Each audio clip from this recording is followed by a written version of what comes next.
Welcome to the Insightful Professor. Let's begin by explaining what we mean by a SQL injection attack. SQL injection is a basic attack used either to gain unauthorized access to a database or to retrieve information directly from the database. The basic principles underlying SQL injection are actually quite simple. In this video, we'll provide a demonstration where we wish to examine the basic idea behind a SQL injection attack. We'll not be showing specific details concerning how such an attack could really be conducted, and we're not going to cover the topic exhaustively. The intent is to simply explain the principles behind such an attack. SQL injection is not a single type of attack. But when we talk about a SQL injection attack, it could fall into one of four categories. There could be SQL manipulation, code injection, function call injection, and buffer overflows. We'll provide examples of SQL manipulation and then briefly discuss the other variants of SQL injection. To explain the basic concept of what SQL manipulation and SQL injection is all about, we're going to be using a simple example as shown here. Select asterisk from all users where username is equal to, and then we provide some value. The value that's going to be supplied is going to be introduced through what's called a substitution variable. We'll be demonstrating the concept using a couple of front-end tools, SQL Plus or SQL Developer. Value supplied, as I said, is referred to as a substitution variable. Note the character that precedes the name of the variable, the ampersand. This is what informs our front-end tool, SQL Plus or SQL Developer, that this is actually a variable for which the user must be prompted to supply a value. Thus, when this query is run through an interactive front-end tool, the user will be prompted to supply a value. That value will then replace the parameter that has been coded in the query. It is this modified query, which includes the value the user supplied, substituted for the variable, which is essentially just a placeholder. That will then be sent to the database for execution. The idea behind SQL manipulation is quite straightforward. The where clause will be modified such that it will always evaluate to true. Remember, the where clause contains a predicate. That predicate is evaluated by the system, that is by the database system, when the code is executed, and it may evaluate to true or not true. If it evaluates to true, then whatever data was requested will be returned to the user. If it does not evaluate to true, then the row that was being considered will not be returned to the user. To accomplish this evaluation, the predicate can be modified to include an always true condition, such as 1 is equal to 1. That would be connected to the original predicate in the query by using the Boolean OR connector. And remember, with OR, you have multiple items being evaluated, and only one of them needs to be true. Here, 1 equals 1 is true. It doesn't matter what the other condition evaluates to. The entire where clause will evaluate to true. Let's take the query we discussed and try this out on an Oracle database.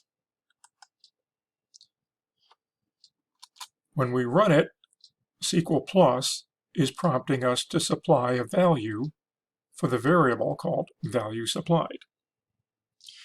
Let's suppose we start with Mo as a username. When we run this, data would be returned to us because Mo is a valid user. But observe what happened. The query we entered was select asterisk from all users where username is equal to, and then the name of our variable. we were prompted to supply a value. The value that we supplied caused the predicate to be rewritten. So the where clause that is sent to the database says where username is equal to Mo. Let's try this again, but this time we'll put in Mary. And there is no user named Mary in our database, so no rows are returned. Again, the substitution occurred, and the where clause that was sent with the query to the database said username is equal to Mary. Let's try one more. This time what I'll do is I'll put a closing quote followed by the word or, followed by 1 equal 1. Fire this up, and you'll notice we got 43 rows. Let's go back to the top and examine the substitution that actually took place. When I entered this string, quote or, quote 1, quote equal, quote 1, notice how it got substituted. The initial quote closed off value supplied, which was enclosed in quotes, giving us an empty string. That won't be true, but the other condition related with or will be true, 1 equals 1. So what I effectively did was ran a query that was designed to retrieve information about a single user. You supply the name of the user, we'll go get the data. But in this case, I got data from the entire table, not just for the one user. In this example, we're using an interactive tool solely for the purpose of illustrating some concepts. In practice, the SQL code would likely be invoked through an application, such as a web application. In such an application, the programmer should perform a check on the value supplied as a username. That is, the programmer should do some data validation prior to sending the query to the database for execution. Consider that a database username can be of a certain length. In earlier versions of Oracle, the username could be a maximum of 30 characters. Checking the length of the supplied value prior to using that value would be one form of input validation. A more rigorous examination of the value beyond a simple check of its length could also be conducted. Oracle Database includes a special package named DBMS Assert that can be used to assist in the validation of input. A well-written application should be using something of this sort to perform the validation of the input data prior to including it within a query and sending it to the database for execution. Now, instead of addressing a query predicate, another variation of SQL injection might cause a query to be modified, causing it, for example, to perform a join operation. Because a join can be an expensive operation in terms of resources required, if the query is modified to join very large tables, the result could introduce a form of denial of service. So another idea behind SQL injection is something called code injection. This is a variation of modified SQL where an attacker inserts new SQL statements or database commands into the SQL statement. One additional variation of this could result in inserting data definition code that does something very malicious, like drops a table or some other database object. The next example we consider is still a form of SQL manipulation. However, it begins to lean a bit toward code injection. While it does not inject another statement, it significantly alters the original SQL statement that's expected to be executed by the application. From this example, I hope you get the idea of how real code injection might work. As part of the setup, I've created and populated a couple of tables. I created a table called tab, which has 2 columns, a code and a description. Both are character strings. I inserted 2 rows. Then I created a second table. This table is called private. The table private also has a code and a description. The second table is going to have some data that's more of a private nature, and we wish to somewhat restrict activity against that table. Now let's create a stored procedure. In this stored procedure, we're accepting as input a character string intended to be the code for the table. We have a couple of variables set up here, and then here's the SQL. So the query that we're going to run will select the description from the table using the value of the parameter passed through P-code as the value to inspect the column called code. This is similar to the substitution variable idea that we showed with interactive SQL. So now we open the cursor on line 8, causing the code to be executed. We fetch, retrieve a row, and display what we found on line 14. Because we're using DBMS output, we have to first enable server output. This is the normal or expected behavior of the procedure. We're invoking it and we're passing it a valid code. And the result is it returns description for 1. With SQL injection, we could retrieve all of the data from the table, not just the 1 row. Again, what we're doing is we're supplying a value for our parameter. This will again include 1, but it's very similar to what we had used with our substitution variable example.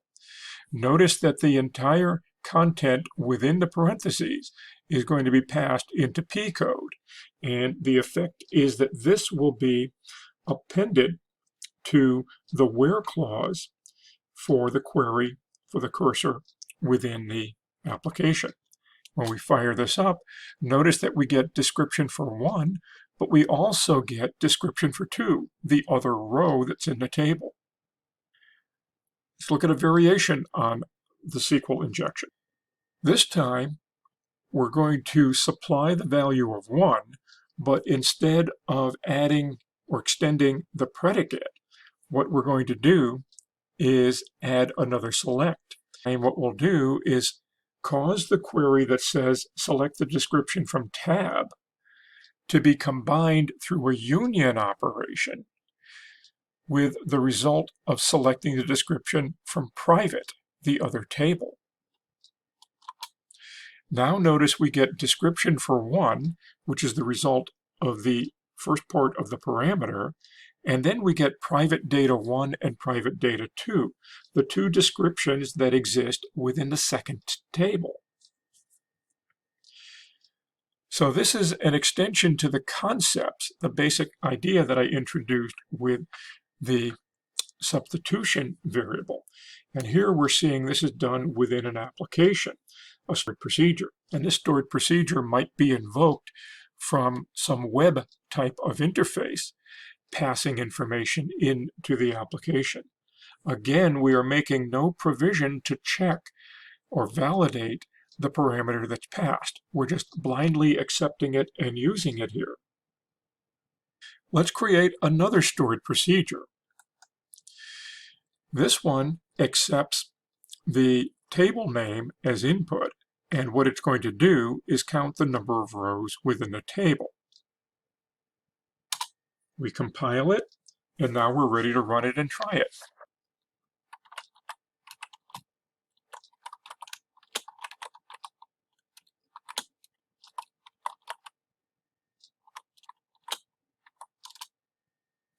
And when we provide as an argument tab, it comes back with 2 because there are 2 rows within it. But let's show you another little twist with SQL injection. Instead of passing simply tab, we're going to pass tab, comma, all objects, which is a view within the data dictionary. Now remember, where is this going to be placed? What we passed as the parameter is called ptab name, and the query says select count asterisk from whatever we passed as the parameter, ptab name. So in this case, what we're passing is tab, comma, all objects, forming a join. In fact, it's not a very good join, it's a cross product or Cartesian product. So there's no filtering or join condition applied here. So therefore, however many rows are in tab and however many rows are in all objects, multiply those 2 cardinalities, and that's the end result. So when we fire this up, notice it took a little bit longer to run because it had to do more work. And instead of counting 2, it found out there were over 112,000 rows when the cross product or Cartesian product was formed. Now imagine that we added a third table, and each table had, say, 1,000,000 rows. Then it's 1,000,000 times 1,000,000 times 1,000,000. And that becomes an enormous amount of data to be processed. Again, because it's not a join that's using a relationship, it's a Cartesian product. Each row in one table is joined with every row in the other table. And because of the volume of work that has to be done to achieve this result, you're putting a strain on the system. So this is, in a sense, hinting at a form of a denial of service attack. Although we have used Oracle database in this demonstration, we wish to point out that the 2 forms of SQL injection that we've examined are not unique to Oracle database. Attacks using these forms may be conducted against other systems, such as Microsoft's SQL Server or MySQL. We now mention 2 additional variants of SQL injection to which a database is susceptible. These are function call injection and buffer overflow. Function call injection is the insertion of Oracle database functions or custom functions into a vulnerable SQL statement. The function calls can be used to make operating system calls or manipulate data in a database. The buffer overflows would be a subset of function call injection.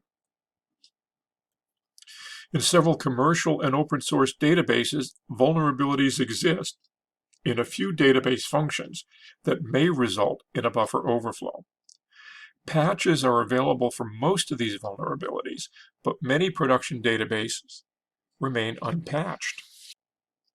There are several distinct types of SQL injection, and these include first-order attack, second-order attack, blind or inference, and compounded. Finally, we note that an application is vulnerable to SQL injection for only one reason. End user string input is not properly validated and is passed to a dynamic SQL statement without any such validation. The string input is usually passed directly to the SQL statement. SQL statements that use bind variables are generally protected from SQL injection, as the Oracle database will use the value of the bind variable exclusively and not interpret the content of the variable in any way. PLSQL and JDBC allow for bind variables. Bind variables should be extensively used for both security and for performance reasons. There's much more that can be said about SQL injection, but we wanted to give you the basic idea of what constitutes SQL injection and some of the implications of a SQL injection attack. I hope you found this video useful and informative, and if you have any comments, just pass them along and we'll take a look. And once again, thanks for watching.